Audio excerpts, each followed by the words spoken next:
Season 3 of The Owl House finally came out, and man, I was not ready. The lore, the incredible animation, the wolves, the adorable slice of life moments, and the depressing reality of trauma. But overall, there was so much character development. From Luz's terrible guilt, to Hunter's insane battle with Belos, to Camila becoming even more of a badass mom, thanks to them was an amazing adventure that truly pushed our favorite heroes to their limits. And although Season 3 has been cut short by a certain corporation that we all know and love, Dana Terrace and her crew really put their all into this episode, full of great laughs, scares, and especially spectacular character moments. I need to overanalyze all these characters. So today I will. Luz, Amity, Flapjack, even this gross old man. My name is Scrawls, and today I'm going to be speedrunning and explaining every character in Season 3 Episode 1, breaking down their development and revealing all their secret lore. How has the trauma of Luz Noceda gotten worse? Who is Evelyn, and why does Belos mention her? Will these poor kids ever get a break? I've also put timestamps in case you are obsessed with a specific character and want to jump right to them. Hunter stands. And I love them. Now, let's dive right into the lore. Poor Luz. Our favorite quirky witch in training has come such a long way. It's incredible to look and see how much she's changed from the first episode to this latest one. From starting as this hopeful, wacky fantasy dork and emerging as a very moody teen, prone to lash out and feeling really guilty about all the things she's done. This big personality shift, however, makes a lot of sense. In the first few seasons, while Luz was a happy-go-lucky kind of person, she was also incredibly self-sacrificial. She tends to place so much blame on herself whenever things go wrong. In the human realm, before the series even began, Luz struggled to make friends and scared away most of her classmates. In the demon realm, when she finally does feel like she belongs, she holds on to her friends pretty tight. But whenever something goes wrong, she is flooded with guilt. For example, when Ida loses her powers at the end of Season 1, Luz pushes all the blame onto herself. And in Separate Tides, she goes on a dangerous mission to hunt down a Selkie Damas. And after Belos' draining spell, the Collector taking over, and her friends being trapped away from their homes, Luz once again takes the blame. She was the one who helped Belos meet the Collector and learn the light spell. She was the one who failed them all. At least that's what she thinks. In this episode, because of those events, we see her character traits become more intense. She becomes moodier and angrier. We see her get furious during an English class when a character in the story they're reading resembles her own failures. She tries doing things secretly, fearing what her friends will think of her. She's less cheery, doesn't act as friendly, and dresses more like a typical rebellious teen. In fact, her outfit resembles an earlier beta-designed version of herself.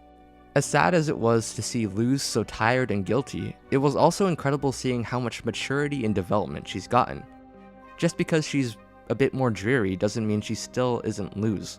She still cares deeply for the people around her. She treats Hunter like the family he is, spends a lot of time with her girlfriend Amity, and supports her unhatched Palspin. Although she still is trying to take on all the blame, in this episode we do actually see her reaching out to find support from her mom and Hunter. Eventually, she trusts in the rest of the group to stick by her side and return to the demon realm to hunt down Belos. She's been through a lot of changes, but it makes sense.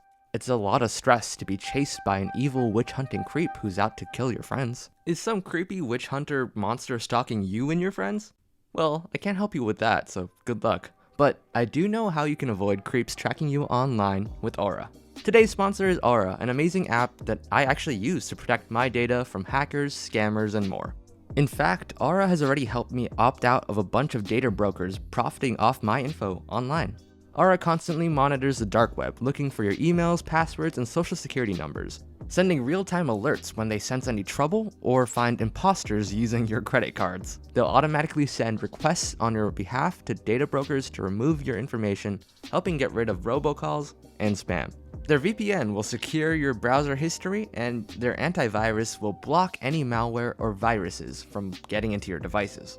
Identity theft is so common that there's a new victim every 14 seconds, and it costs the average victim over $1,000. That means since I started talking about Aura, around 3 or 4 people already have gotten their identities stolen. To protect yourself online, go to aura.com/scrolls. If you type that link or use the one in the description, then you can get a 2-week free trial. So sign up for RO yourself and let it work its magic.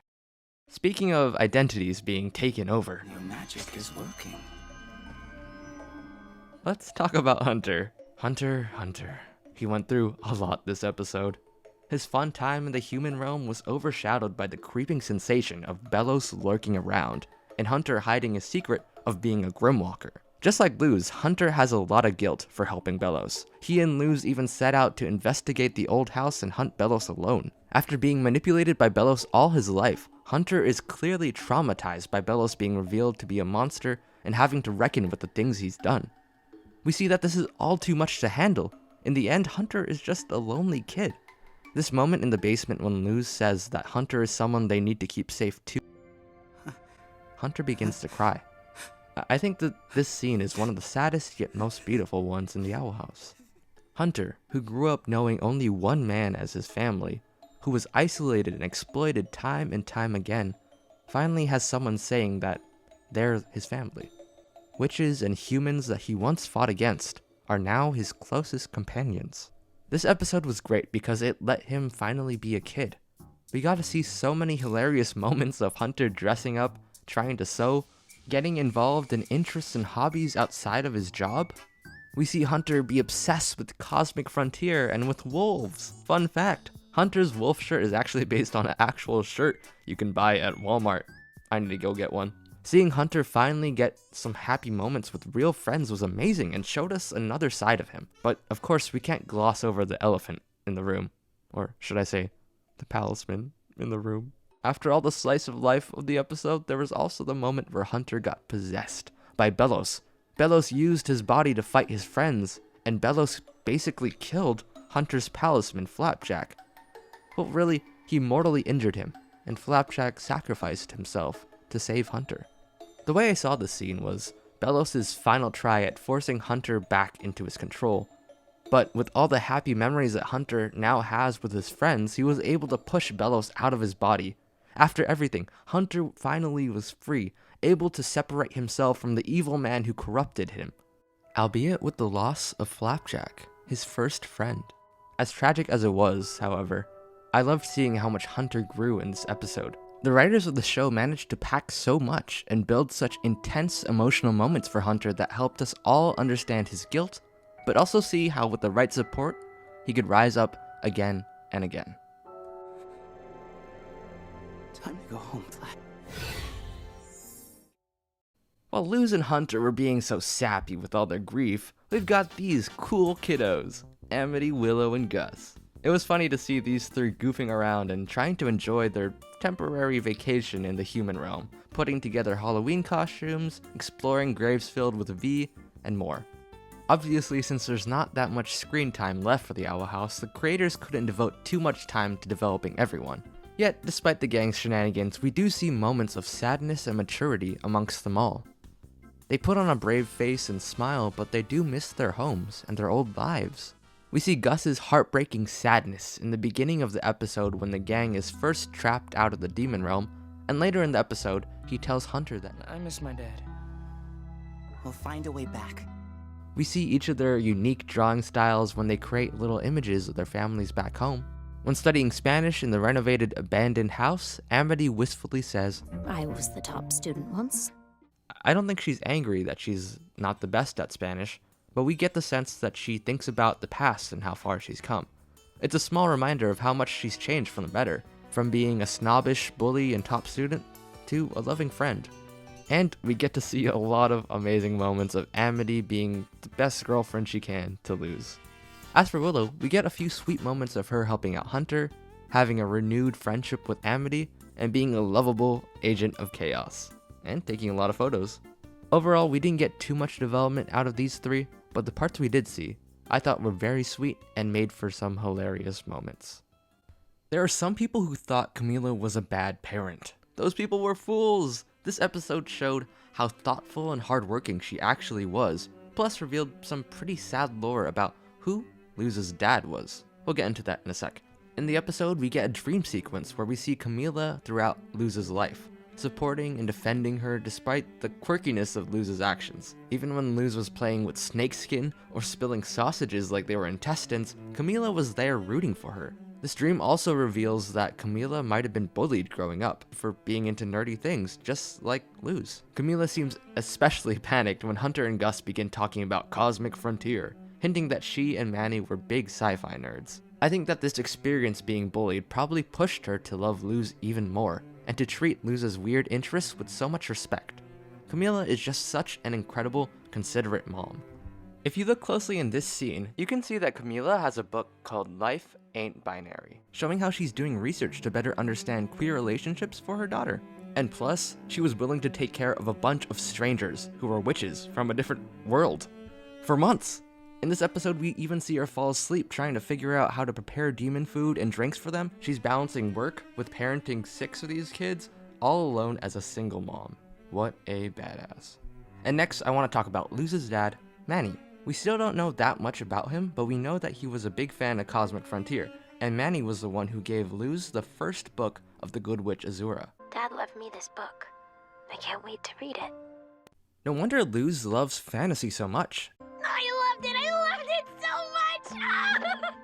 It's one of the last things she has left of her dad. This makes it all the more depressing that Luz tried to get rid of one of her Azura books in the first episode.